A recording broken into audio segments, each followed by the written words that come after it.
تم ایمان لاؤ چاہے ایمان نہ لاؤ، لیکن ان غریبوں کو میں اپنی مجلس سے الگ نہیں کر سکتا۔ یہ ہے ایمان والوں کا رتبہ۔ جب ایمان اتنی بڑی چیز ہے تو اس کو بچانے کی ذمہ داری ہے کہ نہیں ہے؟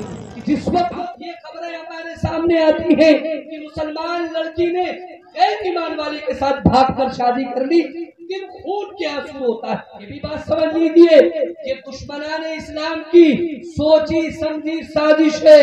انہوں نے منصوبہ بنایا ہے کہ مسلمان لڑکیوں کو پیار کے جال میں پھانسنا ہے۔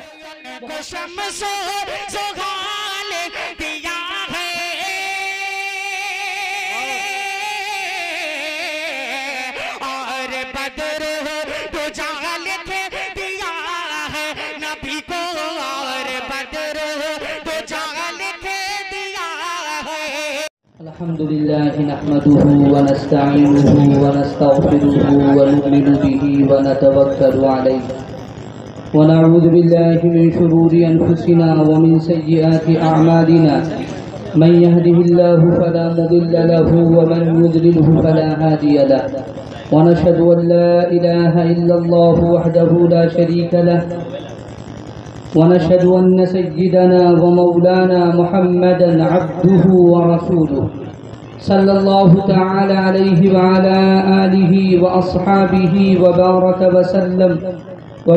وسلم تسليما كثيرا أما بعد فأعوذ بالله من الشيطان الرجيم بسم الله الرحمن الرحيم إن الذين قالوا ربنا الله ثم استقاموا تتنزل عليهم الملائكة ألا تخافوا ولا تحزنوا وأبشروا بالجنة التي كنتم توعدون۔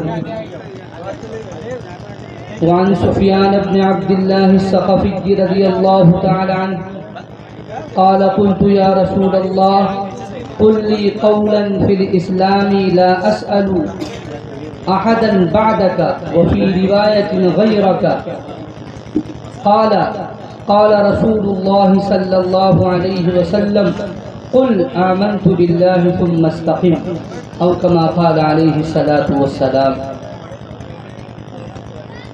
اسٹیج پر جلوہ فروز قابل قدر علماء کرام، مہمانان اعظام، محترم بزرگوں اور دوستوں اور اسلامی ماؤں بہنوں، آپ حضرات بہت دیر سے معتبر علماء کرام کی معتبر گفتگو سماعت فرما رہے تھے۔ مجھے بھی حکم ہوا اور میں اپنے آپ کے سامنے آ کر کے بیٹھ گیا۔ میری یہ حاضری رفیق مکرم حضرت مولانا محمد الیاس صاحب قاسمی دامت برکاتہم، استاد جامعہ امدادیہ بیت العلوم کی دعوت پر، ان کے حکم پر ہوئی ہے۔ اللہ تبارک و تعالیٰ سے دعا کرے کہ اللہ مجھ سے کچھ ایسی باتیں کہلوا لیں جو میرے لیے بھی مفید ہوں اور آپ کے لیے بھی مفید ہوں۔ میرے دوستو، آپ حضرات نے بہت ساری باتیں سنی، اور ابھی یہاں آنے سے پہلے رفیق مکرم مولانا سالم صاحب نوری مجھ سے کہہ رہے تھے کہ آپ شراب کے موضوع پر، جوئے کے موضوع پر تھوڑی سی گفتگو کر لیجئے گا، لیکن میں ذہن کچھ اور بنا کے آیا تھا اور وہی میں آپ کو سنانا چاہتا ہوں۔ وہ اس وقت کا سب سے حساس اور سب سے نازک مسئلہ ہے۔ انشاءاللہ پھر موقع ملا تو شراب کے موضوع پر بھی آپ کو باتیں سنائی جائیں گی، جوئے کے موضوع پر بھی باتیں سنائی جائیں گی۔ یہ تو بہت بڑے بڑے گناہ ہیں جن سے بچنا ہر حال میں ضروری ہے، لیکن آج جو میں بات آپ کو سنانا چاہتا ہوں یہ اس سے پہلے بھی آپ سن چکے ہیں، یہ کوئی نئی بات نہیں ہے، لیکن صرف اپنے دلوں میں احساس پیدا کرنے کے لیے اور اپنی ذمہ داریوں کو سمجھنے کے لیے ہم سب کو بہت سنجیدگی سے سوچنے کی ضرورت ہے۔ اگر میں آپ تمام حضرات سے پوچھوں کہ اللہ تبارک و تعالیٰ نے اپنے خزانے کی سب سے قیمتی دولت کون سی آپ کو عطا فرمائی ہے؟ اس مجمع میں جتنے لوگ بیٹھے ہوئے ہیں، اگر آپ سب سے پوچھا جائے کہ اللہ تبارک و تعالیٰ نے اپنے خزانے کی سب سے قیمتی دولت کون سی عطا فرمائی ہے، میں سمجھوں گا اور سمجھتا ہوں کہ آپ سب کا جواب یہی ہوگا کہ اللہ کے خزانے کی سب سے قیمتی دولت ایمان ہے۔ ایمان اللہ تبارک و تعالیٰ نے ہمیں عطا فرمایا ہے، اس سے بڑی کوئی دولت اللہ تبارک و تعالیٰ کے خزانے میں نہیں ہے۔ یوں تو اللہ تبارک و تعالیٰ نے بے شمار نعمتوں سے ہمیں نوازا ہے، سر سے لے کر پیر تک خود ہمارے جسم میں اللہ تبارک و تعالیٰ نے اتنی بڑی بڑی نعمتیں رکھی ہیں کہ دنیا کی کوئی چیز ان کا بدل ہو ہی نہیں سکتی۔ یہ آنکھ کم بڑی نعمت ہے۔ اگر ہم سے کوئی کہے کہ مولانا صاحب 2 لاکھ روپیہ لے لیجیے، اپنی ایک آنکھ ہمیں دے دیجیے، کیا ہم دینے کے لیے تیار ہوں گے؟ آپ 5 لاکھ روپیہ دے دیجیے، ایک ہاتھ ہمیں دے دیجیے، کیا ہم دینے کے لیے تیار ہوں گے؟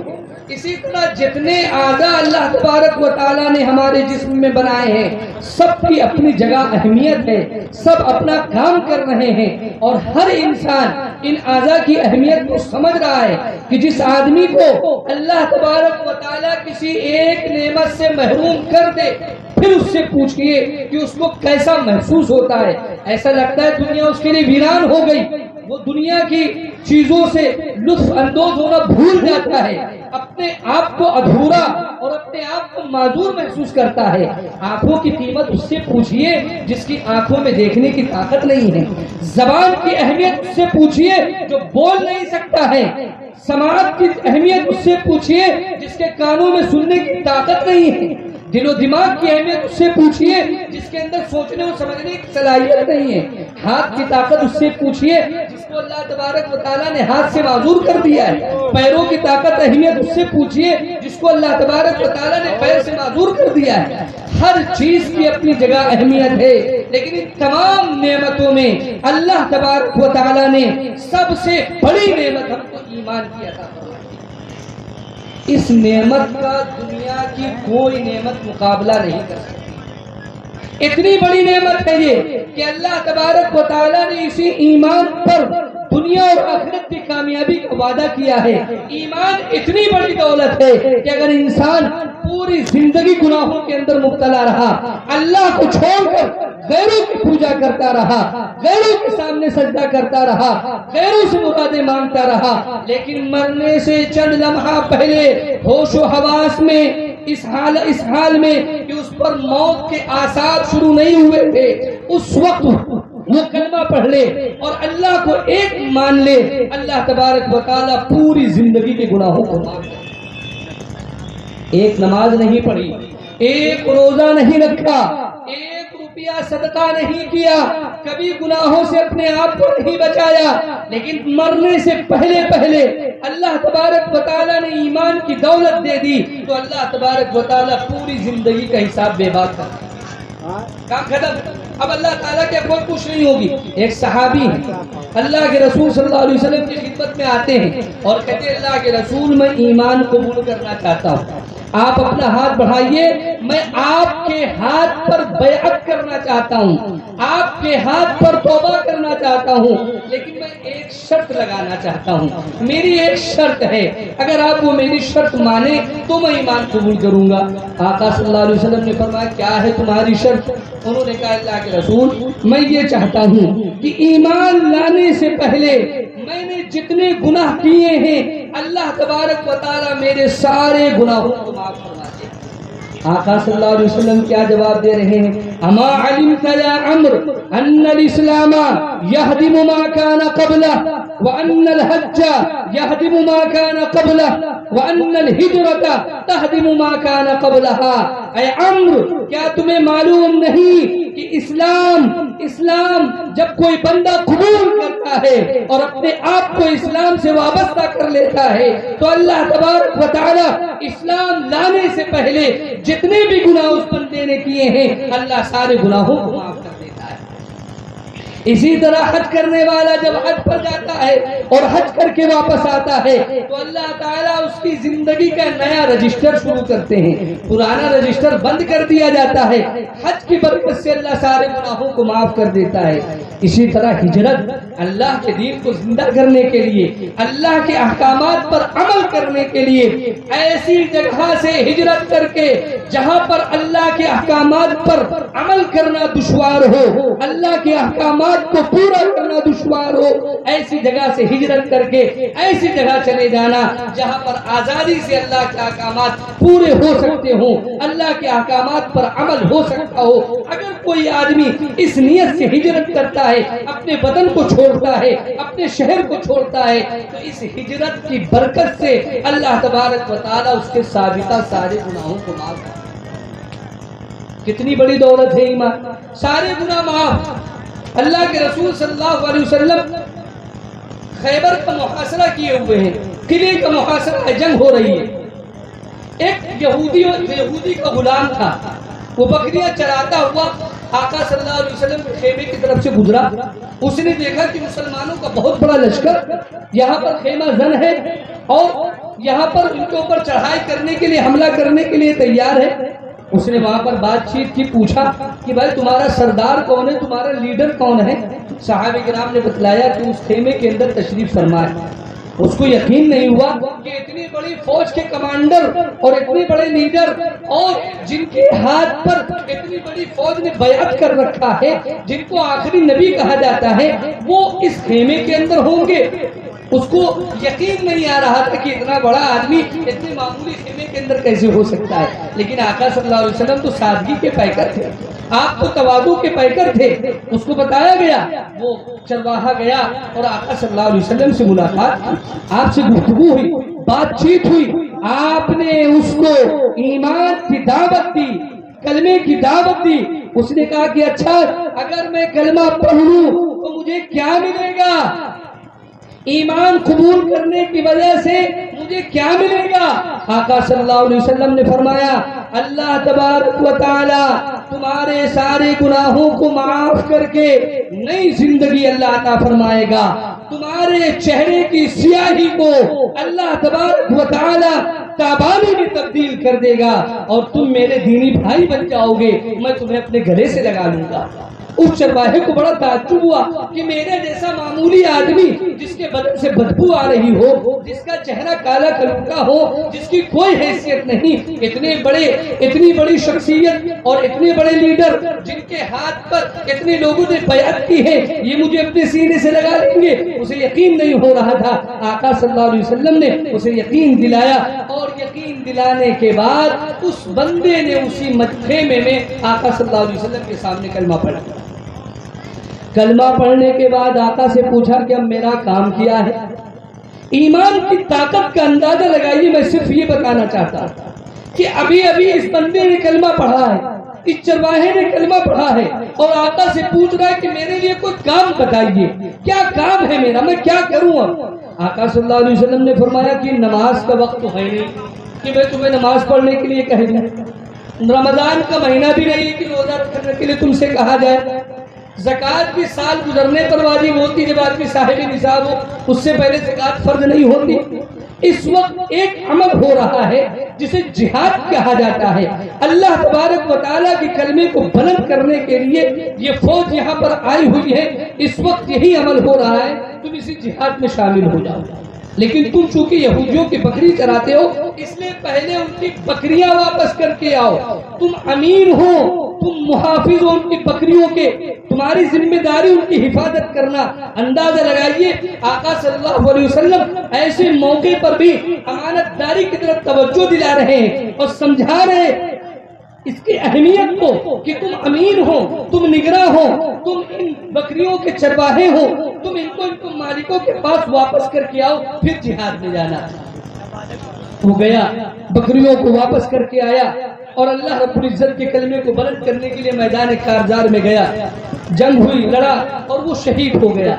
جنگ ختم ہونے کے بعد صحابہ کرام نے جائزہ لیا، دیکھ رہے ہیں ایک لاش ہے، وہاں پر بہت سارے لوگ اکٹھا ہیں لیکن کوئی پہچان نہیں پا رہا ہے کہ کون ہے، ہم نے تو پہلے نہیں دیکھا، ہماری فوج میں تو پہلے نہیں تھا، یہ کون شخص ہے جو یہاں پر پڑا ہوا ہے؟ آقا صلی اللہ علیہ وسلم نے دیکھا، آپ تشریف لے گئے۔ آپ صلی اللہ علیہ وسلم نے فرمایا کہ میں اس کو پہچانتا ہوں، میں اس کو پہچانتا ہوں، اور اللہ تبارک و تعالی نے اس بندے کو کلمہ پڑھنے کی برکت سے جس نے پوری زندگی کوئی نماز نہیں پڑھا، کوئی روزہ نہیں رکھا، کوئی صدقہ خیرات نہیں کیا، کلمہ پڑھنے کے بعد، ایمان لانے کے بعد میدان کارزار میں اللہ کے کلمے کو بلند کرنے کے لیے لڑا اور اپنی جان اللہ کے حوالے کر دی، اللہ کے سپرد کر دی، اللہ تبارک و تعالیٰ نے جنت میں اس کے لیے محل بنا دیا، اللہ نے اس کے جسم کی بدبو کو خوشبو سے تبدیل کر دیا، اللہ تبارک و تعالیٰ نے اس کے چہرے کی سیاہی کو تابانی سے اللہ نے بدل دیا۔ یہ ہے ایمان۔ ایمان کی وجہ سے اللہ تبارک و تعالیٰ پوری زندگی کے گناہوں کو معاف کر کے نئی زندگی اللہ عطا فرماتا ہے۔ اور ایمان لانے کے بعد کوئی آدمی غریب اور امیر ہونے کی وجہ سے معتد نہیں ہو سکتا۔ ایمان لانے کے بعد ایمان کی وجہ سے اور اعمال صالحہ کی وجہ سے آدمی اللہ کا مقرب اور معزز ہوتا ہے، مال و دولت کی وجہ سے نہیں ہوتا، عہدے اور منصب کی وجہ سے نہیں ہوتا، رتبے کی وجہ سے نہیں ہوتا۔ ایمان لانے کے بعد ایمان کے تقاضوں کو جو پورا کرے گا اللہ تبارک و تعالیٰ کا محبوب بن جائے گا۔ ایک صحابی ہیں حضرت ظاہر رضی اللہ تعالیٰ عنہ، بہت غریب صحابی ہیں، آقا صلی اللہ علیہ وسلم کی خدمت میں آتے ہیں، دیہات سے آتے ہیں تو دیہات کی سبزیاں ترکاری وغیرہ لے کر کے ہدیے کے طور پر پیش کرتے ہیں، اور جب وہ شہر سے جانے لگتے ہیں تو آقا صلی اللہ علیہ وسلم بھی ان کو کچھ ہدیہ تحفہ دیتے ہیں، اور آقا فرماتے ہیں کہ ظاہر ہمارے دیہات ہے اور ہم ان کے شہر ہیں، ظاہر ہمارے دیہات ہیں اور ہم ان کے شہر ہیں۔ ایک مرتبہ یہی حضرت ظاہر رضی اللہ تعالیٰ عنہ مدینے میں بازار میں کہیں پر سبزیاں رکھے ہوئے بیچ رہے تھے، آقا صلی اللہ علیہ وسلم نے دیکھا آپ کو ان سے محبت تھی، ان سے پیار تھا آپ کو، آپ کے پیچھے سے اور ان کی آنکھوں کو ایسے بند کر لیا۔ جب آنکھوں کو بند کر لیا تو پہچان نہیں سکے، پریشان ہو گئے، چھوڑو چھوڑو مجھے، کون ہے جس نے میری آنکھیں بند کر لی، میری آنکھیں بند کر لی، چھوڑو کون ہے؟ پھر ان کو کسی طرح احساس ہوا کہ آقا صلی اللہ علیہ وسلم نے میری آنکھوں کو بند کیا ہے، تو جب احساس ہوا تو اپنی پیٹھ کو آقا کے سینے سے لگانے لگے کہ آقا کے سینے سے لگے گا تو مجھے بھی برکت مل جائے گی، سعادت حاصل ہو جائے گی۔ اسی درمیان آقا صلی اللہ علیہ وسلم نے آنکھ بند رکھتے ہوئے اعلان کیا، من یشتری ھذا العبد، من یشتری ھذا العبد، اس غلام کو کون خریدے گا، اس غلام کو کون خریدے گا؟ تو حضرت ظاہر کہتے ہیں اللہ کے رسول میں تو کالا کلوٹا بدصورت آدمی، مجھے بیچ کر کے کوئی نفع آپ کو نہیں ملے گا، کوئی نفع آپ نہیں کما سکتے، میں تو معمولی آدمی ہوں، مجھے بیچ کر کے آپ کو کچھ ملے گا نہیں۔ آقا صلی اللہ علیہ وسلم کی حوصلہ افزائی کا انداز دیکھیے، اٹھانے کا انداز دیکھیے، آقا صلی اللہ علیہ وسلم کیا فرماتے ہیں؟ آقا نے فرمایا اگر تم اللہ پر ایمان لا چکے ہو، ایمان کو اپنی زندگی کا حصہ بنا چکے ہو، فلست عند اللہ بقاصد، خدا کی قسم تم اللہ کے نزدیک معمولی نہیں ہو۔ ایمان لانے کے بعد کوئی معمولی نہیں۔ یہ کھوٹے سکوں کی بادشاہی، یہ تاجرانہ نظام کیا ہے؟ یہ کھوٹے سکوں کی بادشاہی، یہ تاجرانہ نظام کیا ہے؟ نبی کی تاریخ اٹھا کے دیکھو، امیر کیا ہے، غلام کیا ہے۔ کتاب دی کے ورق ورق سے ہوا مریضوں کو دینے والوں، کتاب دی کے ورق ورق سے ہوا مریضوں کو دینے والوں، کبھی تو ان آئینوں کو سمجھو، ان کا حسن کلام کیا ہے۔ اللہ کے نزدیک ایمان لانے کے بعد انسان ایمان اور عمل کی وجہ سے بلند ہوتا ہے، مال و دولت کی وجہ سے بلند نہیں ہوتا۔ کفار مکہ نے آقا صلی اللہ علیہ وسلم سے کیا کہا تھا؟ اے آقا ہم آپ کی خدمت میں آنا چاہتے ہیں، ہم آپ کی بات سننا چاہتے ہیں، لیکن جب ہم آتے ہیں آپ کے پاس بلال بیٹھے ہوئے ہوتے ہیں، آپ کے پاس صہیب بیٹھے ہوتے ہیں، آپ کے پاس خباب بیٹھے ہوتے ہیں، آپ کے پاس عبداللہ بن مسعود ہوتے ہیں۔ یہ معمولی درجے کے لوگ، یہ غریب درجے کے لوگ آپ کے پاس بیٹھے رہتے ہیں، ہمیں شرم محسوس ہوتی ہے کہ ہم ایسے لوگوں کے بیچ میں آ کر کے بیٹھیں۔ آپ ان کو اپنی مجلس سے ہٹائیے تب ہم آ کر کے آپ کے پاس بیٹھیں گے۔ قرآن میں اللہ نے آیت نازل فرما دی، اللہ نے فرمایا پیغمبر آپ کہہ دیجئے تم ایمان لاؤ چاہے ایمان نہ لاؤ، لیکن ان غریبوں کو میں اپنی مجلس سے الگ نہیں کر سکتا۔ یہ ہی ایمان والوں کا رتبہ۔ جب ایمان اتنی بڑی چیز ہے تو اس کو بچانے کی ذمہ داری ہے کہ نہیں ہے؟ آپ سب بتائیے اس ایمان کو بچانے کی ذمہ داری ہے کہ نہیں؟ اس ایمان کو بچانا کتنا ضروری ہے؟ اگر ایمان نہیں، اللہ تبارک و تعالیٰ کے نزدیک کوئی اہمیت نہیں ہے. کسی بھی خاندان کا ہو، کسی بھی نسل کا ہو، کسی بھی برادری کا ہو، اگر ایمان نہیں اللہ تعالیٰ کے نزدیک کوئی قدر و قیمت نہیں. نبی کے خاندان کا ہو، نبی کا باپ ہو، نبی کا بیٹا ہو، اگر ایمان سے خالی ہے اللہ تبارک و تعالیٰ کے نزدیک اس کی کوئی اہمیت نہیں. اللہ نے بن مانگے ہمیں یہ دولت عطا فرمائی ہے. ہمیں اس کو بچانا چاہیے کہ نہیں بچانا چاہیے؟ اور اس کو بچانے کی ہم کتنی فکر کر رہے ہیں؟ اندازہ ہے اندازہ میں اس کو بچانے کی کتنی فکر کر رہے ہیں؟ صرف مرد حضرات نہیں، مردوں کی ذمہ داری ہے کہ اپنے ایمان کی حفاظت کے ساتھ ساتھ اپنے گھر والوں کی ایمان کی حفاظت کی ذمہ داری محسوس کریں، اپنے گھر والوں کی ایمان بچانے کی کوشش کریں. خصوصاً اس وقت میں اپنی بہنوں اور بیٹیوں کا ایمان بچانے کی فکر کریں. کہاں غفلت میں پڑے ہوئے ہیں ہم خوش ہیں کہ ہم نماز پڑھ رہے ہیں، ہم روزہ رکھ رہے ہیں، ہم چلہ لگا رہے ہیں، ہم 4 مہینے لگا رہے ہیں، بس ہم اسی پر اکتفا کر رہے ہیں. اپنے گھروں کی خبر لیجئے کیا ہو رہا ہے ہمارے گھروں کے اندر. ابھی تک خبریں آ رہی تھی مہاراشٹر سے، ایم پی سے، بڑے بڑے صوبوں سے، بڑے بڑے شہروں سے کہ فلاں مسلمان لڑکی نے غیر ایمان والے کے ساتھ شادی کر لی، کورٹ میرج کر لیا. لاکھوں کی تعداد میں لڑکیاں مرتد ہوئی ہیں، کالجوں میں پڑھ کر کے، جاب کر کے، آفسوں میں اور کمپنیوں میں نوکریاں کر کے غیر ایمان والوں کے ساتھ وہ بھاگ رہی ہیں اور اپنے ایمان کا سودا کر رہی ہیں. یہ خبریں کہاں کی تھی؟ باہر کی تھی. لیکن یہ وبا ہمارے گھروں تک پہنچ چکی ہے، ہمارے گھروں میں آگ لگ چکی ہے اور ہم بالکل بے فکر بیٹھے ہوئے ہیں. ہم تو مطمئن ہیں کہ ہمارے گھر میں کچھ نہیں ہونے والا. آپ سوچئے گزشتہ مہینہ جو جون کا گزرا ہے، آپ سب نے خبر پڑھی ہوگی، کتنا آپ نے محسوس کیا مجھے اس کا اندازہ نہیں ہے. لیکن میں آج اپنے دل کا درد آپ کے سامنے بیان کرنا چاہتا ہوں کہ جس وقت یہ خبریں ہمارے سامنے آتی ہیں کہ مسلمان لڑکی نے غیر ایمان والے کے ساتھ بھاگ کر شادی کر لی، دل خون کے آنسو ہوتا ہے، خون کے آنسو ہوتا ہے کہ مسلمان گھر میں پلنے والی، مسلمان ماں باپ کی گود میں پرورش پانے والی بچیاں 18 سال اور 20 سال کی عمر پہنچتے پہنچتے ایسی باغی ہو جاتی ہے کہ اللہ سے بغاوت کیا، اللہ کے رسول سے بغاوت کیا اور اپنے ماں باپ سے بھی بغاوت.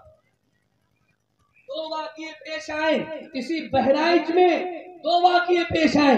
ایک واقعہ مروچا کا ہے اور ایک واقعہ باز گاؤں پرینی کا ہے. ایک لڑکی کا نام جو مروچا کی ہے ربینہ خان، اس نے غیر ایمان والے لڑکے سے شادی کی. اور جو باز گاؤں کی لڑکی ہے صدف فاطمہ، اس نے بھی غیر ایمان والے لڑکے سے شادی کی. اور تمام تر احتجاج کے باوجود یہ لڑکیاں واپس آنے کے لیے تیار ہیں. کیا بتاؤں میں آپ کو، آپ نے بھی سنا ہوگا کہ جو مروچا والی لڑکی ہے، اس لڑکی کے جو تعلقات غیر ایمان والے کے ساتھ تھے، اس کی ماں کو سب کچھ معلوم تھا. اس کی ماں کو معلوم تھا. جب اس نے شادی کر لی، کورٹ میں عدالت میں معاملہ گیا تو وہ لڑکی خود اپنی ماں سے کہتی ہے امی جان، میں جب آپ کو پیسہ لا کر کے دیتی تھی 2 گھنٹے میں گھر سے غائب رہتی تھی، تب تو آپ نے مجھ سے نہیں پوچھی کہ بیٹی تم کہاں تھی، یہ پیسے تمہارے پاس کہاں سے کرے. آج جب میں نے شادی کر لی غیر ایمان والوں کے ساتھ تو آپ کیوں پریشان ہو رہی ہیں؟ کاہے پریشان ہوتی ہیں؟ آپ نے مجھے چھوٹ دی، آپ کی غلطی کی وجہ سے میں نے یہ قدم اٹھایا ہے. اور ہم خوش فہمی ہمارے گھر میں ہمارے گھر میں بہرائچ تک یہ بات یہ پہنچ چکی ہے. اور خبریں تو پہلے شہروں سے آتی تھی، لیکن یہ تو دیہات کا معاملہ ہے. یہ دونوں معاملہ دیہات کا ہے، مروچا والا بھی اور باز گاؤں والا بھی، یہ دونوں معاملہ دیہات کا ہے. دیہات کے اندر یہ وبا پہنچ چکی ہے. اور یہ کیوں ہے؟ صرف ہماری لاپرواہی اور بے فکری کی وجہ سے. ہم تو مطمئن کی نماز پڑھ رہے ہیں، روزہ رکھ رہے ہیں، چلہ 4 مہینے لگا رہے ہیں، ہمیں اس کی فکر نہیں کہ ہمارے گھر میں ہماری بیٹیاں کیا کر رہی ہیں، ہماری گھر کی عورتیں کیا کر رہی ہیں، اس کی ہمیں کوئی فکر نہیں. ایک واقعہ شہر ہی کے اندر تبلیغی جماعت کے بڑے اہم ذمہ دار شہر میں رہتے ہیں، آج سے 10 سال پہلے کا واقعہ ہے. خود میرا اپنا دیکھا ہوا، کسی کا بتایا ہوا نہیں، میرا اپنا دیکھا ہوا واقعہ بتاتا ہوں. مہیلا میں ان کی لڑکی پڑھتی تھی، روزانہ وہ اپنی لڑکی کو چھوڑنے کے لیے جاتے تھے. مہیلا کالج میں لے کر کے گئے، لڑکی نقاب میں تھی، انہوں نے گیٹ پر چھوڑا اور وہ سمجھے کہ اسکول کے اندر چلی گئی ہوگی. گاڑی موڑا وہ واپس چلے آئے. وہ ڈی ایم چوراہا بھی پار نہیں ہوئے ہوں گے, لڑکی گیٹ کے پاس گئی, نقاب اتارا, بیگ میں رکھا اور سامنے گلی میں غیر مسلم لڑکا تھا, اس کے ساتھ بیٹھ کر کے لکھنؤ فرار ہوا. یہ میرا اپنا دیکھا ہوا واقعہ ہے. غیر مسلم لڑکے کے ساتھ لڑکی فرار ہو گئی. کیوں فرار ہوئی, کیسے فرار ہوئی؟ وہ لڑکا اس لڑکی کی سہیلی کا بھائی تھا. یہ سہیلی تھی, اس کے گھر جاتی تھی, مل سے ملاقات ہوتی تھی. کسی ملاقات میں اس کے تعلقات ہوئی اور تعلقات کی نوبت کی حد پہنچی کہ وہ اس کے ساتھ بھاگ گئے. یہ الگ بات ہے کہ اللہ نے اس کے ایمان کی حفاظت کی, بعد میں واپس آ گئی. 1-2 دن کے بعد بڑی کوششوں کے بعد وہ واپس آ گئی. اس نے شادی نہیں کی, لیکن 2 دن تک وہ لڑکی غیر ایمان والے کے ساتھ رہی. اور یہ جو 2 واقعات ہوئے, انہوں نے شادی کر لی اور اپنا گھر چھوڑ کر کے چلی گئی. اس ایمان کو بچانے کی ہم کتنی کوشش کر رہے ہیں, کتنی فکر کر رہے ہیں. ہر چیز ہم اپنی اولاد کو دینے کے لیے تیار ہیں, ہر طرح کی قربانی دینے کے لیے تیار ہیں, لیکن ایمان کیسے بچ جائے اس کی ہمیں فکر نہیں. ہم سمجھ رہے ہیں کہ ہمارا گھر محفوظ ہے. اس خوش فہمی میں کوئی نہ رہے کہ ہماری لڑکی نقاب اوڑھ کے پڑھنے جاتی ہے.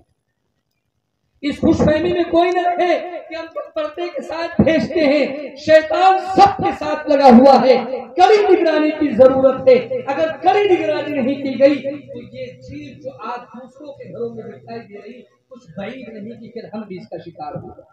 اس لیے کرنے کے کام کیا ہے, کون سا طریقہ اپنایا جائے کہ ہماری بہو بیٹیوں کا ایمان بچ جائے. اور یہ کوئی ایسے اتفاقاً واقعات پیش نہیں آ رہے ہیں, یہ بھی بات سمجھ لیجیے, یہ دشمنان اسلام کی سوچی سمجھی سازش ہے.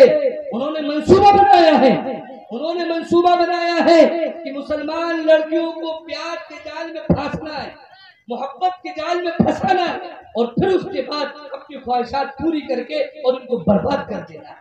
یہ منصوبہ ہے ان کا. کوئی پیار و محبت میں شادی نہیں کر رہے, وہ منصوبے کے تحت شادیاں کر رہے ہیں. اور الزام لگا رہے ہیں مسلمانوں پر کہ مسلمان لب جہاد کر رہے ہیں, مسلمان ہندو لڑکیوں کو پھنسا رہے ہیں. یہ بالکل حقیقت سے دور ہے, یہ بات فریب ہے, جھوٹ ہے, اس کا حقیقت سے کوئی تعلق نہیں ہے. اسلام کے اندر لب جہاد کوئی چیز ہے ہی نہیں.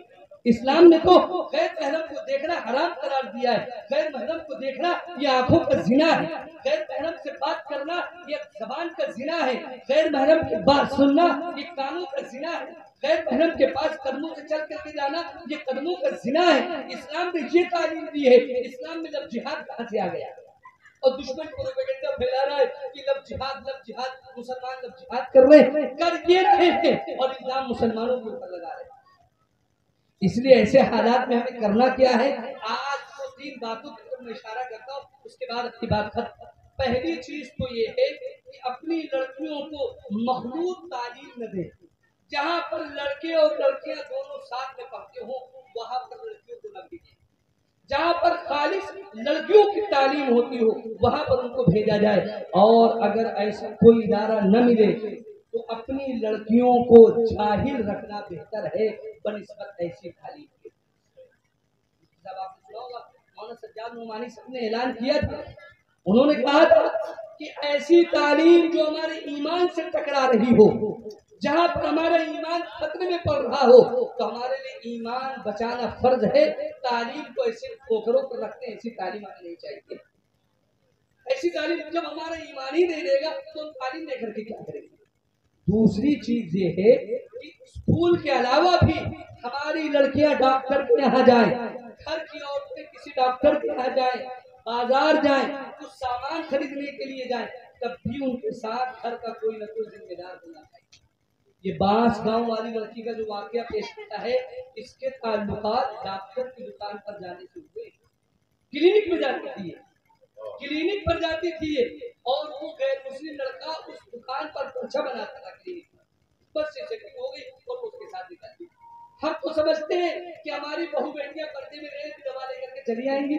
آپ کبھی مارکیٹ میں جا کر کے دیکھیے دکاندار کس طرح سے بات کرتے ہیں عورتوں سے, اتنا ہنس ہنس کے, اتنا بے تکلف ہو کر کے کرتے ہیں کہ آپ نے کبھی اس طرح کی بات نہیں کی. اور عورتیں بھی خوش ہوتی ہیں, خوب ہنس ہنس کے بات کرتی ہیں کہ گراہک بیچنے والا بہت متاثر ہے, ابھی 500 کا سامان 400 میں دے دے گا. ہماری ذرا سی مسکراہٹ سے 500 کا سامان 400 میں دے دیں. میں نے خود دیکھا رمضان کے مہینے میں میں بھی کل چپل خریدنے کے لیے نقاب والی لڑکیاں اس طرح سے مسکرا کر ہنس کر کے بات کر رہی تھی جیسے کوئی جھجک کوئی شرم و حیا ہے ہی نہیں. بالکل شرم و حیا ختم ہو گئی. اس لیے یہ باپ کی بھائی کی اور گھر کے بڑے کی ذمہ داری ہے کہ جب بھی کوئی عورت باہر نکلے بہن باہر جائے بیٹی باہر جائے اس کے ساتھ کوئی نہ کوئی ذمہ دار ہونا چاہیے.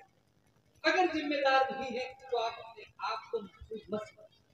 اور اس سلسلے میں عورتوں پر زیادہ اعتماد نہ کیجیے. میں اور معذرت کے ساتھ یہ بات عرض کرتا ہوں میری مائیں بہنیں بھی یہاں پر بیٹھی ہوئی ہیں سب ایک جیسی نہیں ہوتی لیکن مائیں اس سلسلے میں بہت زیادہ کوتاہی کرتی ہیں. یہ واقعات جو پیش آئے ان سب کے اندر ماں کو ساری باتیں معلوم تھی. باپ کو اگرچہ نہ معلوم رہی ہو لیکن ماں کو ساری باتیں معلوم تھی. اس لیے گھر کی خواتین پر بھی بہت زیادہ بھروسہ آپ نہیں کر سکتے. جو بزرگ خواتین بڑی ہیں وہ بھی بہت ساری باتیں چھوڑ لے جاتی ہیں لڑکیوں کی طرفداری کرتی ہیں. حالانکہ یہ ایسا مسئلہ ہے کہ اس میں ذرہ برابر بھی طرفداری نہیں ہونی چاہیے. میں اپنی ماں اور بہنوں سے کہوں گا کہ اگر آپ کے علم میں ایسی کوئی بات آ جائے تو آپ بھی اس کے اوپر پابندی لگانے کی اور سختی کرنے کی کوشش کیجیے. اور بھائی کی اور باپ کی تو ذمہ داری ہے ہی ہے. اور تیسری چیز یہ ہے کہ یہ موبائل لڑکیوں کے بالکل نہ سب سے خطرناک یہ موبائل ہے.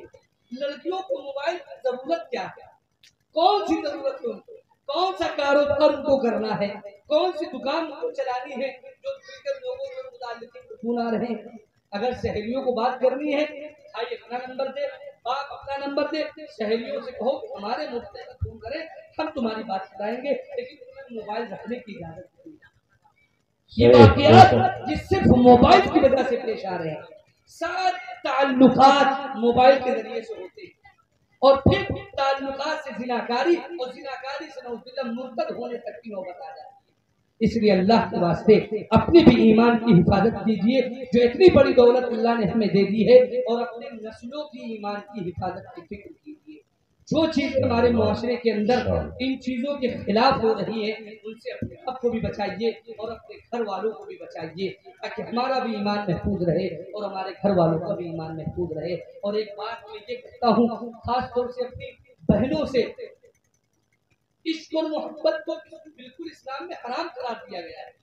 یہ اجازت ہے کہ اگر کوئی لڑکا کسی لڑکی کو پسند کرتا ہے یا کوئی لڑکی کسی لڑکے کو پسند کرتی ہے ماں باپ سے کہتے ہیں پیغام بھجوا دیں اگر دونوں فریق راضی ہو تو شادی کر دی جائے اس کی. لیکن اپنی محبت کو آگے بڑھانا راتوں رات بات چیت کرنا تنہائی میں ملنا یہ بالکل حرام اور ناجائز ہے. اسلام میں اس کی قطعاً اجازت نہیں ہے.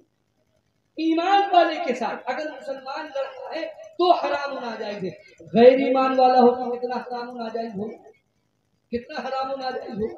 اس لیے ہم تو اللہ سے دعا کرتے ہیں کہ اگر کوئی نوجوان لڑکا اور لڑکی اس میں ملوث ہو تو اللہ کے ایمان والے کے ساتھ اس کا رشتہ بنے. آمین ایمان والے کے ساتھ اس کے تعلقات ہو کم از کم اگر آگے بھی تو ایمان تو بچا رہے گا. کہنے کا مطلب یہ نہیں کہ نوز باللہ لڑکیاں شروع کرتے کہ آپ نے بتایا تھا یہ مطلب نہیں ہے. کہنا یہ چاہتا ہوں کہ اگر اس طرح کے خدا نخواستہ تعلقات کی نوبت آ جائے تو کیا مسلمان لڑکے مر گئے ہیں کیا مسلمان لڑکوں میں خوبصورت لڑکے نہیں ہیں مسلمان لڑکوں میں اسمارٹ لڑکے پڑھے لکھے لڑکے نہیں ہیں ایک سے ایک لڑکے پڑھے ہوئے ہیں. مسلمان لڑکوں کو چنیے اپنے ایمان کی حفاظت کیجیے. غیر ایمان والوں کے ساتھ بھاگ کر کے اپنے ایمان کو بھی برباد کر رہی ہے اور پوری قوم کو بدنام کر رہی ہے. اللہ تعالیٰ ہمارے بھی ایمان کی حفاظت فرمائے اور آپ کے بھی ایمان کی حفاظت فرمائے. وآخر دعوانا الحمد للہ رب العالمین.